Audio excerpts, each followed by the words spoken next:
여러분, 살면서 이런 경험 한 번쯤 해보셨을 겁니다.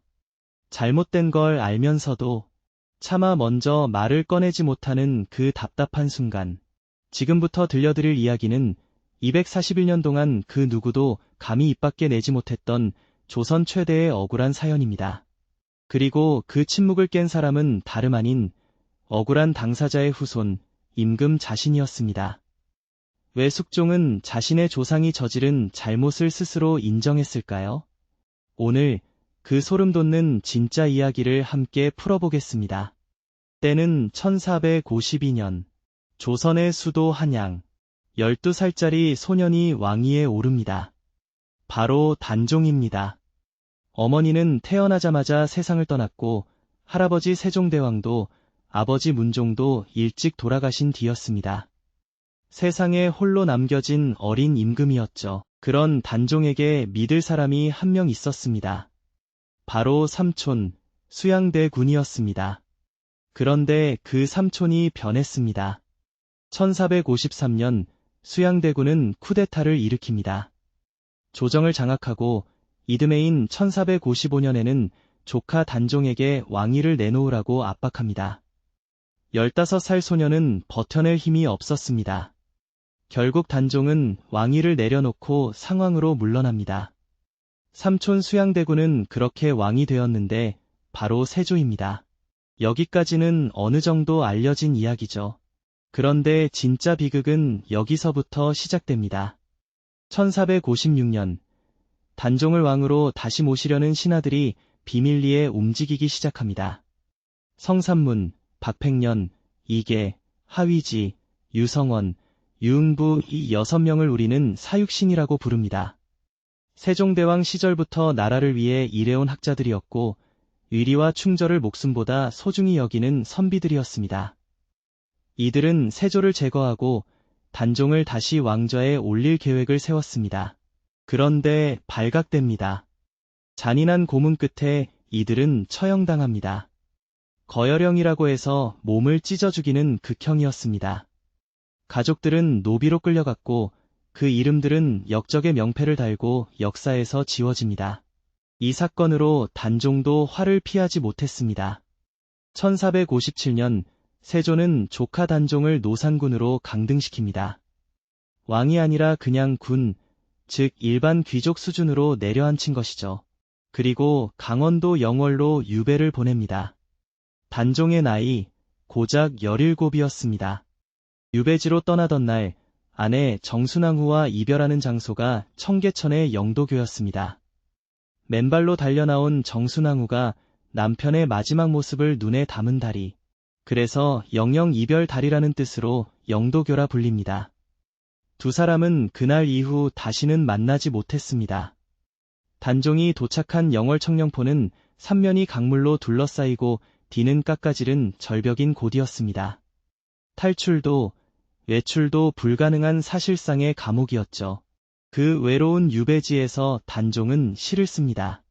달 밝은 밤 두견이 우는데 근심 품고 누대에 기대네. 내가 슬피 우니 나는 듣기가 괴롭구나. 소쩍새가 밤마다 우는 소리가 자신의 신세와 같다는 것이었습니다. 그리고 같은 해 가을, 단종은 유배지에서 세상을 떠납니다. 17살이었습니다. 자, 그런데 여기서 한 가지 의문이 생깁니다. 단종은 어떻게 죽었을까요? 세조실록에는 이렇게 적혀 있습니다. 스스로 목을 메어 죽었으므로 예로써 장사 지냈다. 자살이라는 겁니다. 그런데 선조 때의 기록에는 영월에 사약을 보냈다고 나옵니다. 숙종 때 실록에는 또 다릅니다. 외금부 도사가 사약을 들고 갔는데 차마 건네지 못하고 머뭇거리자 하인 하나가 자기가 하겠다며 나섰고 단종이 9구멍에서 피를 쏟으며 죽었다고 되어 있습니다. 같은 나라의 공식 역사 기록인 실록에서조차 서로 다른 말을 하고 있는 것입니다. 왜 이렇게 됐을까요? 세조는 자신이 왕위를 빼앗은 것도 조카를 죽인 것도 역사에 남기고 싶지 않았을 겁니다. 그래서 스스로 목을 맸다는 거짓 기록을 남긴 것이죠. 이것이 역사학자들의 지배적인 견해입니다. 그런데 눈 가리고 아웅이라고 사람들은 다 알았습니다. 당시 실록에는 단종의 일을 안타깝게 여기지 않는 백성이 없다는 기록이 그대로 남아 있거든요. 단종이 죽고 나서도 시신은 제대로 수습되지 못했습니다. 아무도 손댔다가는 역적으로 몰릴 판이었으니까요. 그때 한 사람이 나섰습니다. 영월의 이름 없는 향리, 엄흥도 지역의 하급 관리였습니다. 그는 홀로 단종의 시신을 거두어 장사를 지냈습니다. 아무런 명령도 보상도 없이 오직 해야 할 일이니까 했다는 것입니다. 이 한 사람의 행동이 없었다면 단종의 무덤은 이 세상에 존재하지도 않았을지 모릅니다. 자, 이제 시간을 훌쩍 앞으로 당겨보겠습니다. 단종이 세상을 떠난 지 200년이 넘는 세월이 흘렀습니다. 1674년 조선의 19대 임금 숙종이 왕위에 오릅니다. 그런데 숙종은 뭔가 마음에 걸리는 것이 있었습니다. 자신의 10대 할아버지가 바로 세조이기 때문입니다. 그 시절 조선은 성리학의 나라였습니다. 임금은 임금다워야 하고 신하는 신하다워야 한다. 충절과 명분이 나라의 뼈대인 나라였죠. 그런데 왕실의 뿌리에는 조카를 몰아낸 세조가 그리고 그 조카를 지키다 억울하게 죽은 사육신의 이야기가 얽혀 있습니다. 입으로는 충절을 외치면서 그 충절을 목숨 걸고 실천한 사람들은 역적으로 묶어두는 나라. 숙종의 눈에는 이것이 모순으로 보였던 겁니다. 충신을 충신이라 부르지 못하는 나라에서 어느 신하가 진심으로 목숨을 바치겠는가? 숙종은 이렇게 생각했습니다. 1681년 숙종 즉위 7년째 숙종은 첫 번째 결단을 내립니다. 단종에게 노산대군이라는 칭호를 돌려줍니다. 역적 노산군이 아니라 그래도 왕실의 일원으로 예우하겠다는 것이었죠. 조정은 술렁였습니다. 일부 신하들은 이것은 세조대왕의 뜻을 거스르는 일이라며 반발했습니다. 그런데 숙종이 여기서 멈추지 않았습니다. 1691년 숙종은 한 걸음 더 나아갑니다. 사육신의 관작을 회복시켜 주겠다고 선언한 것입니다. 이건 훨씬 더 큰 폭발이었습니다. 신하들이 벌떼처럼 일어났습니다. 세조대왕의 결정을 뒤집는 것이 어찌 임금의 도리입니까? 이는 스스로의 뿌리를 자르는 일이옵니다. 심지어 일부에서는 왕의 정신이 온전하지 않다는 수군거림까지 나왔습니다. 숙종은 공개적인 질타를 받으며 모욕감을 느꼈습니다. 그러나 여기서 숙종이 놀라운 논리를 꺼냅니다. 그대들은 효를 말하나 과인은 충을 말하노라.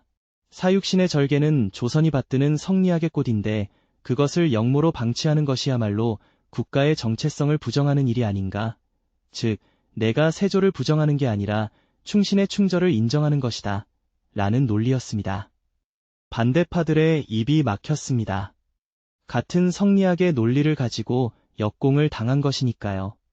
1698년 단종이 세상을 떠난 지 딱 241년이 되는 해 전직 현감 신규라는 신하가 상소를 올립니다. 노산군을 다시 왕으로 모시고 사육신의 명예를 완전히 회복시켜야 합니다. 조정이 또다시 얼어붙었습니다. 숙종은 이번에는 결정적인 카드를 꺼냅니다. 세조실록에는 예로써 장사 지냈다고 적혀 있습니다. 그런데 단종의 무덤은 어디 있습니까? 찾아봐도 제대로 관리된 흔적이 없었습니다. 이것이 정말 예를 갖춰 장사 지낸 결과입니까? 숙종의 날카로운 지적에 반대파들이 아무 말도 못했습니다. 역사 기록이 거짓이었다는 것을 모두가 알면서도 아무도 말하지 못하고 있었는데 왕 자신이 그것을 정면으로 지적해버린 것입니다. 마침내 1698년 11월 6일 단종은 241년 만에 조선의 정식 임금으로 복위됩니다. 묘호는 단종, 능호는 장능, 사육신의 후손들은 노비 신분에서 풀려났습니다.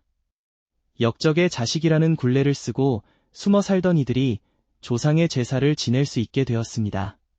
엄흥도도 이때 충신으로 함께 추존됩니다. 이름 없이 의리를 지킨 그 향리가 241년 뒤에 역사에 이름을 남기게 된 것입니다. 조선의 백성들은 환호했습니다. 이제야 하늘의 뜻이 바로 섰다. 단종의 이야기는 여기서 끝나지 않습니다. 단종의 아내 정순왕후는 남편이 세상을 떠난 뒤 약 60년을 혼자 살았습니다. 매일 동망봉이라는 언덕에 올라 영월 방향을 바라보며 통곡했다고 합니다. 그 곡소리가 어찌나 컸던지 마을 사람들이 다 들었다고 하죠. 그리고 아주 최근 2007년의 일입니다. 단종은 세상을 떠난 지 무려 550년이 지나서야 강원도 영월에서 국장이 치러졌습니다. 이 나라가 그에게 제대로 된 작별 인사를 하는데 550년이 걸린 것입니다. 역사는 때로 느립니다. 하지만 진실은 결국 제자리를 찾는다는 것, 오늘의 이야기가 그것을 보여줍니다. 숙종이 보여준 것은 단순한 역사 바로잡기가 아니었습니다. 충신을 충신이라 부를 수 있는 나라, 억울함이 언젠가 풀리는 나라를 만들겠다는 선언이었습니다. 오늘 이야기를 보시고 어떤 생각이 드셨나요?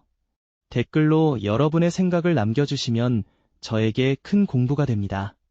이 영상이 유익하셨다면 구독과 좋아요, 알림 설정까지 부탁드립니다.